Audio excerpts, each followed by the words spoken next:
46장 13절부터 28절 한 절씩 교독하겠습니다. 바벨론이 느부갓네살 왕이 와서 애굽 땅을 칠 일에 대하여 선지자 예레미야에게 이르신 여호와의 말씀이라.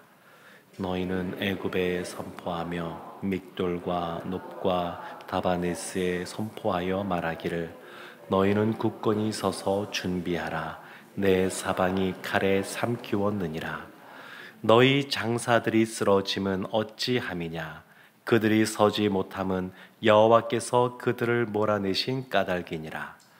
그가 많은 사람을 넘어지게 하심에 사람이 사람 위에 엎드러지며 이르되 일어나라. 우리가 포악한 칼을 피하여 우리 민족에게로 우리 고향으로 돌아가자 하도다. 그들이 그곳에서 부르짖기를 애굽의 바로 왕이 망하였도다. 그가 기회를 놓쳤도다. 만군의 여호와라 일컫는 왕이 이르시되 나의 삶으로 맹세하노니 그가 과연 산들 중에 다볼같이 해변의 갈멜같이 오리라. 애굽에 사는 딸이여, 너는 너를 위하여 포로의 짐을 꾸리라. 놉이 황무하며 불에 타서 주민이 없을 것임이라. 애굽은 심히 아름다운 암송아지일지라도 북으로부터 쇠파리떼가 줄곧 오리라. 또 그 중에 고용꾼은 살진 수송아지 같아서 돌이켜 함께 도망하고 서지 못하였나니 재난의 날이 이르렀고 벌 받을 때가 왔음이라. 애굽의 소리가 뱀의 소리 같으리니 이는 그들의 군대가 벌목하는 자 같이 도끼를 가지고 올 것임이라. 여호와의 말씀이니라. 그들이 황충보다 많아서 셀 수 없으므로 조사할 수 없는 그의 수풀을 찍을 것이라. 딸 애굽이 수치를 당하여 북쪽 백성의 손에 부침을 당하리로다. 만군의 여호와 이스라엘의 하나님께서 말씀하시니라. 보라, 내가 노예 아몬과 바로와 애굽과 애굽신들과 왕들 곧 바로와 및 그를 의지하는 자들을 벌할 것이라. 내가 그들의 생명을 노리는 자의 손 곧 바벨론의 느부갓네살 왕의 손과 그 종들의 손에 넘기리라. 그럴지라도 그 후에는 그 땅이 이전같이 사람 살 곳이 되리라. 여호와의 말씀이니라. 내 종 야곱아, 두려워하지 말라. 이스라엘아, 놀라지 말라. 보라, 내가 너를 먼 곳에서 구원하며 내 자손을 포로된 땅에서 구원하리니 야곱이 돌아와서 평안하며 걱정 없이 살게 될 것이라. 그를 두렵게 할 자 없으리라. 여호와의 말씀이니라. 내 종 야곱아, 내가 너와 함께 있나니 두려워하지 말라. 내가 너를 흩었던 그 나라들은 다 멸할지라도 너는 사라지지 아니하리라. 내가 너를 법도대로 징계할 것이요 결코 무지한 자로 여기지 아니하리라 하시니라. 아멘. 이 예레미야 말씀을 보면 46장부터 51장까지는 이스라엘이 아닌 열방을 향한 하나님의 말씀, 예언의 말씀이 주로 기록되어 있습니다. 그 중에서도 이 46장은 애굽에 대한 말씀이 기록되어 있는데 오늘 본문 앞에 있는 1절부터 12절까지의 말씀에서는 이 갈그미스에서 애굽이 바벨론에게 패하게 될 것에 대해서 말씀하신 거라 그러면 오늘 말씀은 13절 말씀에서 나오듯이 바벨론이 애굽 땅을 칠 것에 대해서 말씀하고 있는 겁니다. 이제 바벨론이 쳐들어와서 애굽 땅을 치고 그 땅 가운데 참 어려움을 주는 이야기가 오늘 말씀에 나옵니다. 근데 15절 말씀 보면 이렇게 나오죠. 너희 장사들이 쓰러짐은 어찌함이냐. 애굽의 장사들이 쓰러진다는 겁니다. 그들이 서지 못함은 여호와께서 그들을 몰아내신 까닭이니라. 바벨론의 군대가 강성해서 애굽의 군대가 약해서 애굽이 쓰러지는 것이 아니고 하나님께서 그들을 몰아내신 까닭입니다. 하나님께서 그렇게 행하고 계신 겁니다. 이것은 애굽에 그러한 잘못된 것들이 있어서 그런데 25절 말씀에 보면 이런 말씀이 있죠. 만군의 여호와 이스라엘의 하나님께서 말씀하시니라 이렇게 하면서 보라 내가 노예 아몬, 이 노예 아몬이라고 하면 이집트의 남쪽에 있는 그 수호신 같은 겁니다. 24절에 보면 애굽이 북쪽 백성 수치를 당하는데 북쪽 백성을 하나님의 손에 붙이셨고 이 노라고 하는 지역은 애굽의 남쪽입니다. 그 남쪽에 있는 수호신을 말하는 건데 노예 아몬은 그러니까 하나님이 애굽을 북쪽부터 남쪽까지 다 이와 같이 쓰러지게 하실 것이라는 겁니다. 그 노예 아몬과 바로와 애굽과 특별히 보십시오. 애굽 신들과 왕들 곧 바로와 및 그를 의지하는 자들을 벌할 것이라. 하나님이 지금 애굽을 심판하시는데 그 심판하시는 그 안에 보면 무엇이냐면 애굽 신들, 이방 신들이죠. 수많은 그러한 신들, 그러한 신들과 왕들, 곧 바로 사람을 의지하는 것, 그런 것들을 벌할 것이라는 겁니다. 우상 숭배라고 말할 때 이 우상은 하나님을 의지하지 않고 다른 것을 의지하는 모든 것을 다 우상이라고 말합니다. 지금 하나님이 애굽을 심판하시는데 그 애굽을 심판하시는 이유는 뭐냐면 그들이 하나님을 의지하지 않고 애굽의 신들을 의지하기 때문에 또 바로 같은 사람을 의지하기 때문에 하나님이 그들을 심판하신다는 겁니다. 그래서 이 말씀들을 보면 이것은 오늘날 삶을 살아가는 하나님의 자녀라고 하는 우리들에게도 해당이 되는데 하나님이 우리의 삶을 이끌어 가실 때 하나님이 아닌 다른 것들을 의지하는 것들을 하나씩 끊으십니다. 하나님 아니고서는 하나님을 의지하지 않고서는 해결할 수 없도록 하나님께서 내가 마음속에 여러 가지 노후 준비가 이 정도 되어 있으면 안전하지 생각할 때 그것을 의지하는 것들을 사실은 끊으십니다. 사실은 그런 것들이 필요 없는 것이 아니라 다 필요하긴 한데 그런데 가장 중요한 것, 우리 삶에 안정감이 되시고 우리를 보호해 주시고 지켜주시고 인도하시는 분은 오직 하나님이라고 하는 것을 늘 분명히 깨달아 알 수 있도록 처음 예수님을 믿는 초신자일 때는 이런 것을 잘 모르지만 시간이 지나가면 지나갈수록 하나님은 우리가 이와 같이 하나님만 더 바라보고 의지하도록 우리를 이끌어 가십니다. 이거는 교회도 마찬가지입니다. 교회도 하나님을 믿는 사람들이 모여 있는 곳이다 보니까 그 교회도 시간이 지나갈수록 더 하나님만 바라보고 의지하도록 하나님께서 그렇게 이끌어 가십니다. 근데 하나님이 얼마나 사랑이 많으신 분이신지 모릅니다. 그래서 26절 말씀에 보면 이런 말씀이 나옵니다. 내가 그들의 생명을 노리는 자의 손, 곧 바벨론의 느부갓네살 왕의 손과 그 종들의 손에 넘기리라. 이렇게 말한 이후에 그럴지라도 이렇게 말합니다. 그럴지라도 그걸로 끝이 아닙니다. 그럴지라도 그 후에는 그 땅이 이전같이 사람 살 곳이 되리라. 여호와의 말씀이니라. 다시 이전처럼 사람이 살 수 있도록 하나님께서 그렇게 만드신다는 겁니다.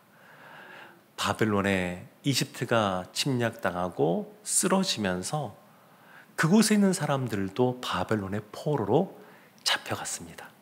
그들도 잡혀갔습니다. 그런데 에스겔서를 보게 되면 애굽에 대해서 이와 관련된 것을 하나님이 에스겔 선지자를 통해서 먼저 예언하게 하신 것이 있는데 에스겔 29장 14절 15절 말씀에 이런 말씀이 있습니다.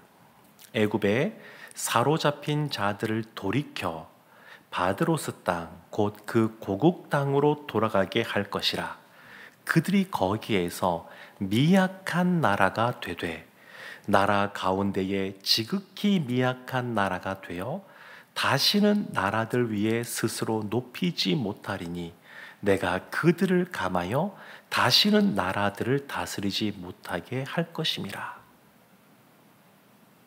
하나님이 그렇게 먼저 말씀해 주셨고 실제로 40년이 지난 다음에 돌아올 것에 대해서 예언하셨고, 그리고 고레스 때 이제 이들도 좀 돌아오는 것을 보게 됩니다. 그러니까 이 애굽을 더 이상 의지하지 못하게 하는 겁니다. 하나님이 사랑의 하나님으로서 이들이 돌아올 수 있게끔 그 길들을 열어주시지만, 그렇지만 이전처럼 자신들의 힘을 의지하여 살아갈 수 있을 만큼 강대국이 되지 못하게 하시겠다, 이렇게 말합니다. 이것은 그 옆에 있는 이웃 나라인 이 유다를 향해서도 마찬가지입니다. 유다가 사람을 자꾸 의지하는 겁니다. 옆에 있는 강대국 애굽을 의지하는 겁니다. 근데 하나님이 그 의지하는 것들을 끊어버리시는 겁니다. 그래도 하나님은 사랑의 하나님이어서 이들이 돌이키기를 원하시고 살아가기를 원하십니다. 이런 부분은 뒤에도 계속 나옵니다. 우리 이제 그 다음 장에 나오겠지만 예레미야 48장 47절에 보면 모압에 대해서 이렇게 말합니다. 내가 마지막 날에 모압의 포로를 돌려보내리라. 모압의 심판이 여기까지니라. 모압의 그런 심판에 대해서 말한 다음에 그 모압의 포로들을 돌려보낼 것에 대해서 하나님 말씀하십니다.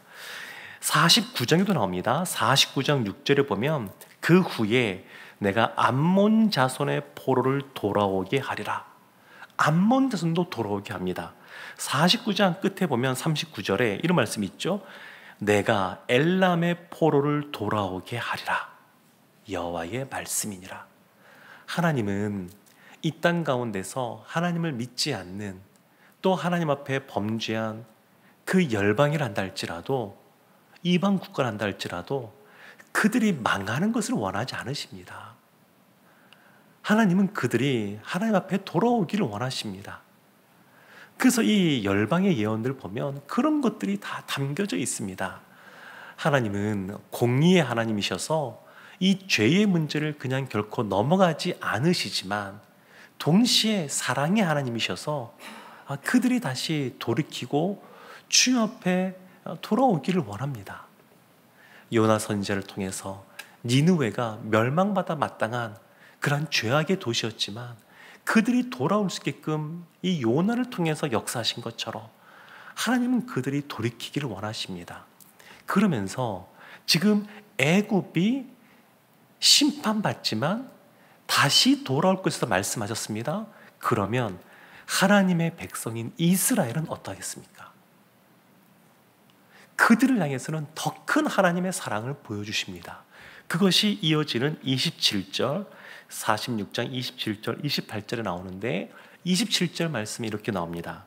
내 종 야곱아 두려워하지 말라. 이스라엘아 놀라지 말라.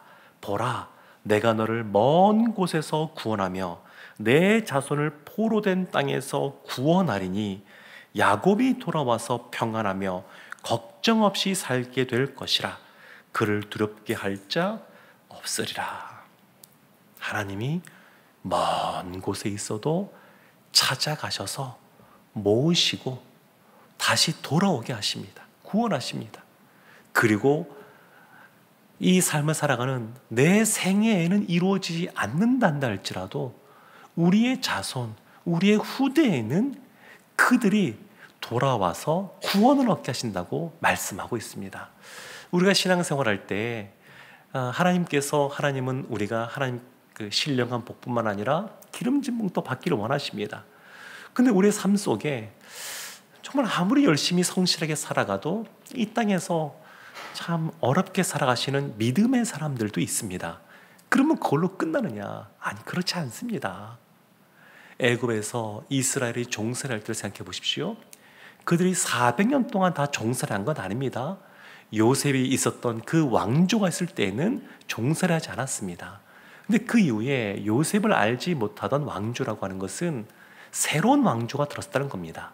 다른 지역에 있던 사람들이 쳐들어와서 새로운 왕조를 세운 것인데, 그때 이제 그들이 종살이를 시작합니다. 그 기간이 한 200여 년 됩니다. 그러면 그 기간 동안에 노예로 태어나서 노예로 살다가 노예로 죽는 이스라엘 세대가 있었습니다. 그러면 그들이 노예로 일했으니까 그들이 많은 노동력을 제공하고 이랬음에도 불구하고 뭐 갖고 있는 것이 없습니다. 그럼 이것으로 끝났느냐? 아니, 그렇지 않습니다. 나중에 하나님이 모세를 통해서 그들을 애굽에서 구해내실 때 보게 되면 하나님이 기적을 행하시고 이적을 행하시고 그것을 애굽 사람들도 다 보면서 알고 있습니다. 그래서 나올 때 그들에게 금은 도화를 가득 받아서 나옵니다. 하나님이 다 기억하십니다. 먼 곳에 흩어져 있어도 하나님께서 찾아가셔서 그들을 모으시고 돌이키시는 분이 하나님이시고, 혹 우리 때에 이 땅에서 그와 같은 삶을 누리지 못해도 하나님이 우리의 자손들을 기억하시고 그들에게 그와 같은 은혜를 주시는 분이 하나님이십니다. 하나님은 우리를 사랑하십니다. 애굽도 사랑하시고 모압 그리고 암몬에게도 이와 같은 은혜를 베풀어 주시는데, 하나님의 택함 받은 하나님의 자녀들은 더 특별한 사랑으로 하나님이 함께 하십니다.